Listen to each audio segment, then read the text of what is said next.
Ich lehn mich zurück, nimm einen Schluck, schau in Sonnenaufgang und versuche auf den Wunsch, wieder das Guete zuezlah. Ich mache mir Notizen, nur ein paar Gedanken, ein Puzzle, eine Silbe, ein Stück von dem Ganzen. Und mit jedem Wort lahn ich wieder ein bisschen los. Ein schwerer Prozess, aber ich muss weiterkommen. Warum hast du gemeint, genau zu dem ein Video? Ja, sorry, tut mir leid, doch es hilft mir eben schon.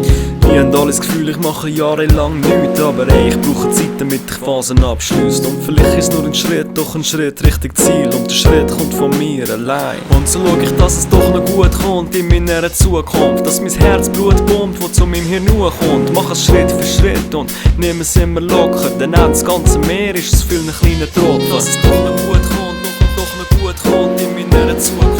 Dass mein Herz Bluet pumpt, dass mein Herz Bluet pumpt, wo zu meinem Hirn kommt.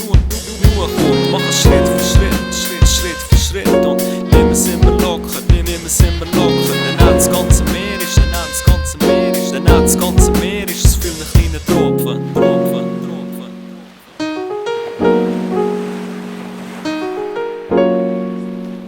Manchmal fühlst du es dann ganz gleich nicht. Aber ich verlang von meinem Kopf da beim Hocken ein bisschen mehr. Und so ist jede Strophe ein Tropfen im Meer. Und ich gebe mir wirklich Mühe, weil ich glauben will, dass das der Tropfen ist, was zum Laufen bringt. Aber wenn ich ehrlich bin, ich glaub's nicht.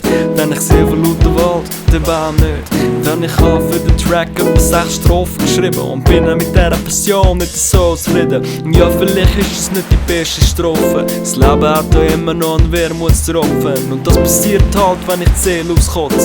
Aber hast du den Schritt gemacht, dann kannst du nur hoffen, dass alles gut kommt in deiner Zukunft. Dass dein Herz Bluet pumpt, wo zu dir nur kommt. Mach's Schritt für Schritt und nimm es immer locker. Denn auch das ganze Meer ist es für einen kleinen Tropfen, dass alles gut kommt.